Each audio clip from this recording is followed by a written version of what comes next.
Hello दोस्तों, welcome to ICM channel. आज हम सब यहाँ पे डिस्कस करने वाले हैं दो स्टॉक के बारे में। पहला यहाँ पे आपका होगा केपिट टेक्नोलॉजीज और दूसरा आपका होगा आईईएक्स। तो इस वीडियो को जरूर से अंत तक देखो क्योंकि ये वीडियो बहुत ज़्यादा इंपॉर्टेंट है दोनों स्टॉक के रिलेटेड। तो अंत तक देखोगे तो ही आपको समझ में आएगा। और बाकी आगे बढ़ने से पहले जरूर से चैनल को आप सब्सक्राइब कर सकते हो और इस वीडियो को लाइक करना है यदि आपको ये वीडियो पसंद आए। तो चलो फिर डिस्कस करते हैं पहले यहाँ पे केपिट टेक के बारे में। अब देखो, जो पिछले मार्केट डे में लगभग आपको 2% तक यहाँ पे गेन देखने को मिला। अब जो इसका लेवल है वो आपको आ चुका है 869 रुपया का। यदि अब शायद आप लोगों को याद हो कि लगभग 2 वीक पहले यहाँ पे जो है जेपी मॉर्गन का यहाँ पे 44% डाउनसाइड का यहाँ पे मूव उनको देखने को मिल रहा था, यानी कि उनका जो टारगेट है वो 44% डाउनसाइड का मिल रहा था। अब एक चीज़ यहाँ पे आप जान लो कि देखो, अभी जो है ज़्यादातर जो मैंने देखा है और एक सारा कमेंट भी आया था कि ब्रोकर जो है ना बेयरिश यहाँ पे कर रहा है, जैसे कि आपका डीमार्ट के साथ देख लो और केपिट टेक्नोलॉजी के साथ देख लो। अब देखो, मेरा ये मतलब नहीं है कि उनका यहाँ पे जो भी वो यहाँ पे देख रहे हैं, जो भी आपको रिसर्च करे वो यहाँ पे ख़राब है, नहीं, ऐसा बिल्कुल भी मेरा मानना नहीं है।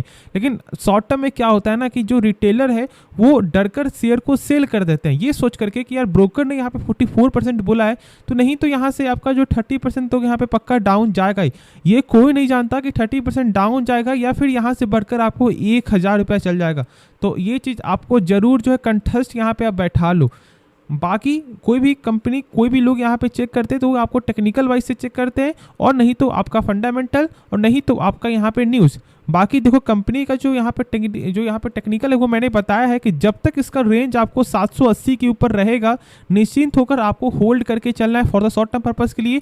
और मैंने उस दिन में आपको कहा था कि लॉन्ग टर्म पर्पस से भी आप यहाँ पे ऐड ऑन करो, कोई दिक्कत वाली बात नहीं। हाँ, बस एक चीज़ का आप जरूर ध्यान रखना कि 15 से 10% तक ही यहाँ पे पैसा इन्वेस्ट करना, और जिसने भी यहाँ पे पैसा इन्वेस्ट किया होगा उनको एक अच्छा खासा यहाँ पे प्रॉफिट आपको मिल रहा होगा for the short term purpose के लिए भी। और जो लॉन्ग टर्म के लिए यहाँ पे है ना, तो जितना ज़्यादा डाउन जाएगा स्टॉक उतना ही आपको अच्छा मौका देखने को मिलेगा। अब देखो, जेपी मॉर्गन ने यहाँ पे माना था कि इस कंपनी का जो वैल्यूएशन यहाँ पे हाई है, ठीक है, चलो यहाँ पे हम सब मान लेते हैं वैल्यूएशन आपको हाई देखने को मिलता है, लेकिन कंपनी का आपको बिजनेस भी देखना है कि क्या कंपनी लॉन्ग टर्म में क्या खराब दिखा देगा क्या? नहीं, बिल्कुल नहीं। गजब का इसका फंडामेंटल देखने को मिलता है। मैंने आपके साथ जो शेयर किया हुआ है, कंपनी का आरओसी चेक करोगे, आपका आरओई चेक करोगे, कैश फ्लो चेक करोगे, यहाँ पे आप सेल्स चेक करोगे, प्रॉफिट चेक करोगे, सारा कुछ ही आपको बेहतरीन देखने को मिलता है। तो डर तो यहीं पे आपका खत्म हो गया, बचा यहाँ पे आपका न्यूज़। ठीक है, चलो यहाँ पे हम देख रहे हैं कि आईटी का जो है फिलहाल अभी हालत यहाँ पे खराब है, तो एक बेहतरीन मौका ही आपको देखने को मिलेगा। लेकिन केपिट के साथ यहाँ पे क्या हुआ है, यदि आप इसका थोड़ा चार्ट देखोगे यहाँ पे 1 साल का, तो बहुत लंबे समय से क्या था ना कि एक ही लेवल पे ही स्टॉक बार बार चलते हुए दिखाई दे रहा था। यदि आप चार्ट देखोगे तो फिर एक बाउंस बैक आता है और अभी यहाँ पे भी एक लेवल पे चलते हुए दिखाई दे रहा है। तो यदि मान लो प्रॉफिट बुकिंग होता भी है तो आप यहाँ पे एड ऑन जरूर से करना फॉर द लॉन्ग टर्म के लिए। और शॉर्ट टर्म के लिए जो मैंने बताया है 780 का लेवल, इस लेवल को जरूर आपको ध्यान रखना है। इस लेवल के जब नीचे जाएगा तो फिर यहाँ पे आप सेल कर देना। बाकी जब तक इसके ऊपर है आराम से प्रॉफिट का आप इंजॉय ले सकते हो और बहुत से लोग यहाँ पे ले भी रहे होंगे। तो आप कमेंट में बताना कि क्या आप लोगों को यहाँ पे प्रॉफिट हो रहा है या फिर नहीं। देखो, मार्केट कैप चेक करोगे इस कंपनी का ना, तो लगभग आपको 23,500 करोड़ का मार्केट कैप दिखने को मिलता है।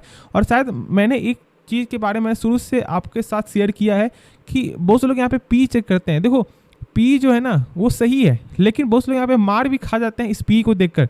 बहुत से लोग क्या समझते हैं कि कोई भी स्टॉक का जितना कम पी हो, जैसे कि मान लो 10 का पी होता है या फिर 15 का पी होता है या फिर 5 का पी होता है, तो ये सब पी यहाँ पे सही है।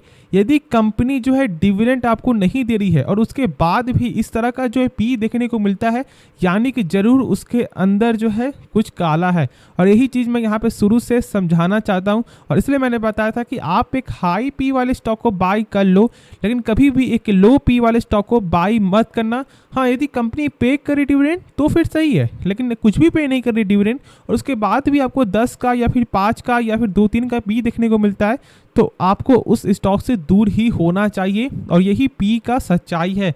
लोग कंफ्यूज होते हैं और पहले गलती कर देते हैं, उसके बाद उनको ये चीज़ मालूम चलता है। तो इसलिए मैं हर वीडियो में आपको लगभग 10 वीडियो में 1-2 बार आपको ये जो है बता देता हूँ।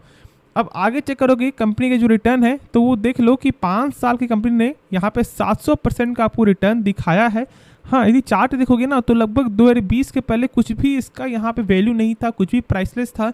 लेकिन जानते हो कि आईटी का जो मेन जो आपका रनिंग हुआ है ना, वो आपका कोविड के बाद ही हुआ है। क्योंकि जहाँ तक देखोगे आपका सॉफ्टवेयर आपका हो गया, फिर आपका एआई का बिजनेस हो गया। अभी फिलहाल आप देख रहे हो कि चैट जीपीटी का यहाँ पे कितना बड़ा जो है अभी आपको न्यूज़ पे चलते हुए दिखाई दे रहा है। तो ये सारा ही आपको एआई है और लॉन्ग टर्म में आपको यही सभी होने वाला है। तो मेरे हिसाब से आपको फ्यूचर में जब आपको इन्वेस्ट करना है तो आप केपिट हो गया या फिर आईटी सेक्टर का आपको इन्फोसिस, टीसीएस, विप्रो, ये सारे स्टॉक में कहीं ना कहीं या फिर एक स्टॉक में ही आपको इन्वेस्टमेंट जरूर करना चाहिए। या फिर अभी 15% करो या फिर अभी 20% करो, लेकिन इससे ज़्यादा मत करना क्योंकि मार्केट अभी बहुत ज़्यादा आपका वोलेटाइल है। तो शायद आपको एक अच्छा प्राइस भी किसी बहुत सारे स्टॉक में मिल जाए। तो ये चीज़ आपको जरूर ध्यान रखना है। और आप जानते हो कि इस कंपनी का Q4 का नंबर भी आने वाला है जो है आपका 25 अप्रैल। तो इस दिन एक बड़ा रिजल्ट आपको आते हुए दिखाई देगा। तो ये भी आपको फोकस में रखना है। तो चलो फिर हमसे यहाँ पे नेक्स्ट स्टॉक के बारे में डिस्कस करते हैं। तो बात करेंगे हमसे यहाँ पे IEX के बारे में। देखो मैंने कहा था कि जब तक इसका लेवल 150 के ऊपर ना जाए तब तक यहाँ पे बाई नहीं करना है और सस्टेन होने देना है। फिर मैंने कहा था आपको कि देखो 155 का आपको स्टॉप लॉस लगाना है जब इसका लेवल था 156 का।